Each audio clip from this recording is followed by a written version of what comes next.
There's a moment in every collapsing society when people look around and whisper the same question: when did everything lose its meaning? The strange part is this: the day it collapses is never the day it actually fell. It fell long before, quietly inside the people. Al-Farabi understood this 1,000 years ago. He wrote about the virtuous city, a society held together not by wealth or buildings, but by the inner condition of its people. And he warned, when the heart of a civilization goes weak, the walls crumble even if the streets still look clean. Pause here. Imagine a beautiful pot, smooth, shiny, perfect. But inside, a tiny crack is growing. You don't see it, you don't hear it, but one day the entire pot shatters in your hands. That's how societies collapse, not with noise, but with silence. And if you look around today, modern life feels strangely hollow. People are busier than ever, yet feel lost. We chase comfort, yet feel anxious. We talk about progress, yet our souls feel like they're shrinking. Al-Farabi would say, "This is not progress, this is disorientation." He believed that humans, to stay strong, need three things: a clear purpose, a shared moral compass, and leaders who elevate, not manipulate. When any of these fade, people lose their inner direction. And when people lose direction, civilizations drift toward decline. Today, we see a world obsessed with speed, but empty of substance. A world chasing convenience, but forgetting meaning. A world where entertainment replaces wisdom and noise replaces thought. And deep down, everyone can feel it. Something is off. Something is slipping. The problem is not technology, not globalization, not modernity. The problem is that the human spirit is getting weaker while the world outside gets louder. We've built faster machines but slower minds. We've created more choices but less clarity. We live in connected cities but disconnected souls.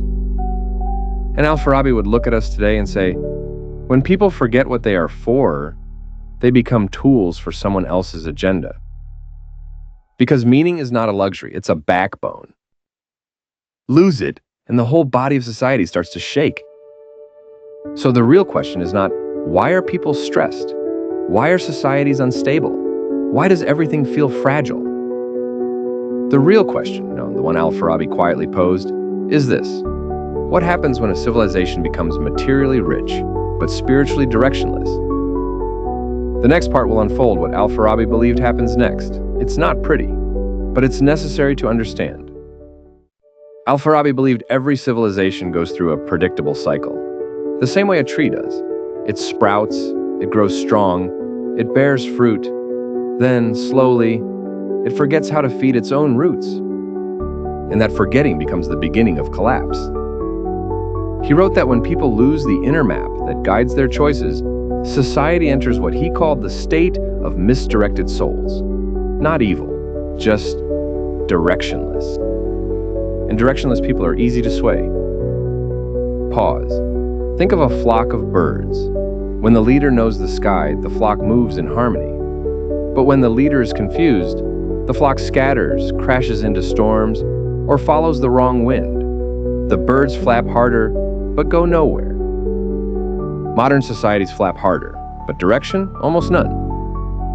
Al-Farabi warned about 4 dangerous patterns that appear when civilizations lose their inner compass. 1. The rise of shallow leaders. When meaning fades, the crowd stops looking for the wise. They start looking for the loud. Leaders become entertainers, not guides.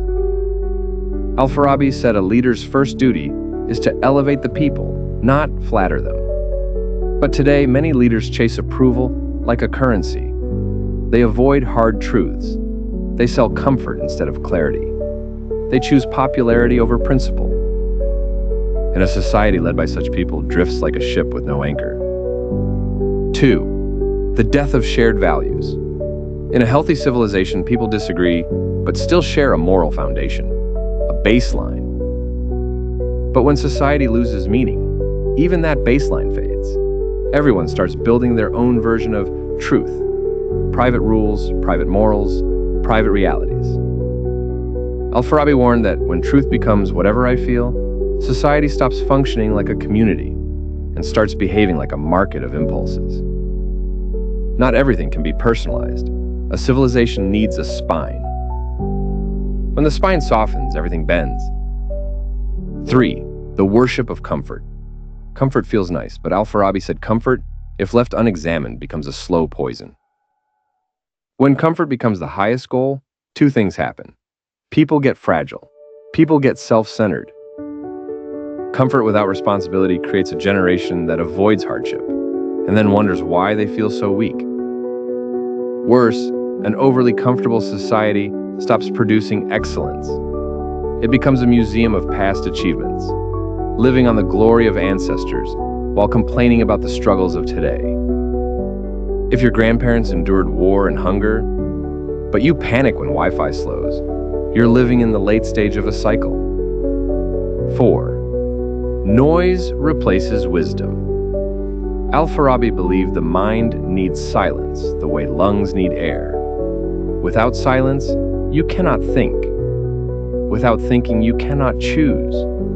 Without choosing, you drift. And drifting is the first step toward decline. Today, the average person consumes more noise in one day than people in Al-Farabi's era consumed in a year.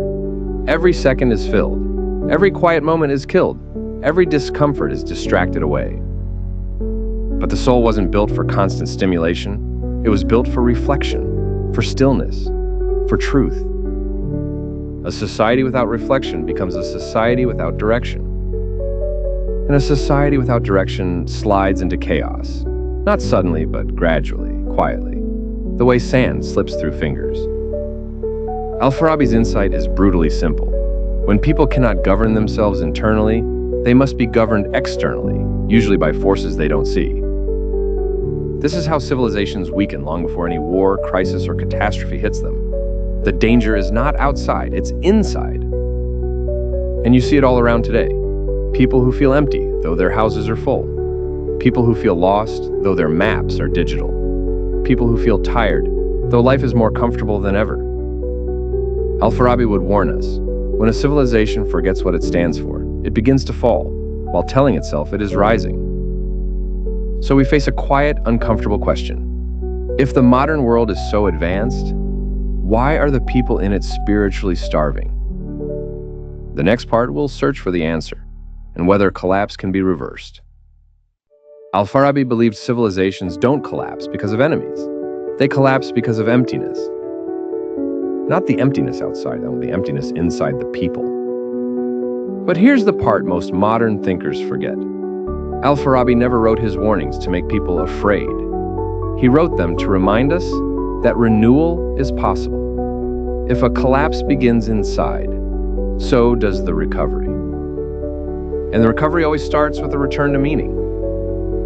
Not the trendy kind, not the soft, feel-good slogans plastered on social media, but meaning built from discipline, from clarity, from shared purpose, from the kind of inner strength our ancestors built their lives upon. Pause with me. Think of a dying garden. You don't fix it by repainting the fence. You fix it by tending the soil, by removing weeds, by watering roots, by choosing sunlight over shade. Civilizations are the same. They grow strong when people strengthen their inner soil. And that strengthening begins with 3 quiet but powerful acts. The acts Al-Farabi believed formed the backbone of any virtuous society. 1. Reorder your inner life. A strong society is made of strong individuals, not in the hyper-individualist sense modern culture loves to preach, but in the older sense, the sense our grandparents lived by. A person who knows who they are, what they stand for, what they refuse to compromise on, what responsibilities they accept before they claim rights. Al-Farabi said the first virtue is right orientation, to point your life at something higher than your impulses. Without this, you will be pulled in every direction until you become shapeless. 2. Rediscover shared principles. Civilizations cannot survive on personal preferences. They survive on shared values. Values that do not change with trends. Values that anchor you when the world around you shakes. Our ancestors understood this. They built rules not to restrict life, but to hold it together. Al-Farabi believed that a society becomes healthy when people agree on the basics: honesty, responsibility, discipline, respect, service, humility. These are boring words in the modern world, but every strong civilization stood on them, and every weak civilization abandoned them. 3. Seek leaders who guard the soul, not the crowd. Al-Farabi insisted that the greatest leader is not the richest, the most charismatic, or the most popular. The greatest leader is the one who elevates the people, even when the people resist. He compared leadership to a lantern placed in a dark room. The lantern does not shout. The lantern does not entertain. The lantern does not seek applause. It simply stands there, quiet, still, firm, and because of that steadiness, others can see. A society rises when its leaders have this spirit, and when it doesn't have such leaders, people must become lanterns for each other. Sometimes leadership is just one person choosing to be principled in a room full of people who aren't. That alone can shift the direction of a community, because strength spreads, the same way weakness does. Al-Farabi would tell us this: when the civilizations do not fall in one day, they fall one choice at a time. But he would also say, civilizations do not rise in one day. They rise one soul at a time. In the end, renewal begins with the same simple but brutal truth. If you want a strong society, you must first strengthen the human being. Not through noise, not through distraction, not through artificial confidence, but through the slow, steady rebuilding of the inner life, the part of us that modernity has neglected, buried, and traded for convenience. You fix a civilization the same way you fix a tired heart, by removing illusions, by returning to what is essential, by holding on to principles that do not age, by choosing meaning over comfort, every single day. And if enough people do this, if enough souls turn inward and upward, a civilization can rise again, quietly, the way dawn returns after a long night. Al-Farabi would end with a gentle warning, not a threat. The world becomes what its people choose to become. And that choice begins with us.